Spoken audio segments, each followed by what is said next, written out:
আত-তাওয়াদু লিল্লাহি সুবহানাহু ওয়া তাআলা। এটা খুব দামি জিনিস ভাই। ইলম যখন আসবে আপনি তখন কি হবেন? আল্লাহর প্রতি বিনয় অবনত হবেন। একজন সালাফ রাহিমাহুল্লাহ তিনি বলছেন যে মুহাম্মদ ইবনে ওয়াসি তিনি বলছেন লাউ কানা লিয-যুনুব রিহুন মা কাদারা আহাদ আন ইয়াজলিসা ইলাইহা। যে যদি আজকে আমার গুনাহগুলো প্রকাশ পেয়ে যেত, এটা যদি গন্ধ ছড়াতো তাহলে আমার আশেপাশে আসলে কেউ বসতে পারতো না। এবং তার ব্যাপারে বলেছে যে মা আন্নাহু মিন কিবারুল উব্বাদ ফি হাযিহিল উম্মাহ। তিনি কে ছিলেন? যিনি এই দুনিয়ার সবচেয়ে বেশি ইবাদত গুজার বান্দাদের মধ্যে একজন ছিলেন তার সময়ে। এত ইবাদত করতেন। তিনি বলছেন যে আমার গুনাহগুলো যদি গন্ধ ছড়াতো তাহলে আমার আশেপাশে কেউ বসতে পারতো না। আল্লাহ গুনাহগুলো কি রেখেছেন?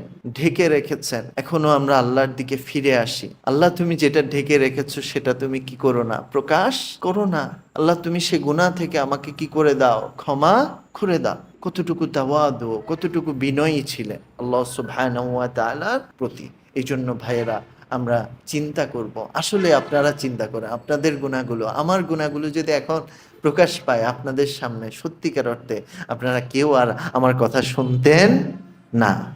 এ তো ভণ্ড, এ তো নিজেই কাজ করে না। যদি আল্লাহ প্রকাশ করে দিত, এখনো হয়তো বা আপনি কথাগুলো শুনছেন ঠিক তেমনি ভাবে। এই জন্য ভাইয়েরা আমরা মালাকুল মাউত আমাদের কাছে আসার আগে আমরা যাতে নিজেদের হিসাবটা নিজেরা নেই, আল্লাহর দিকে বিনয় অবনত হয়।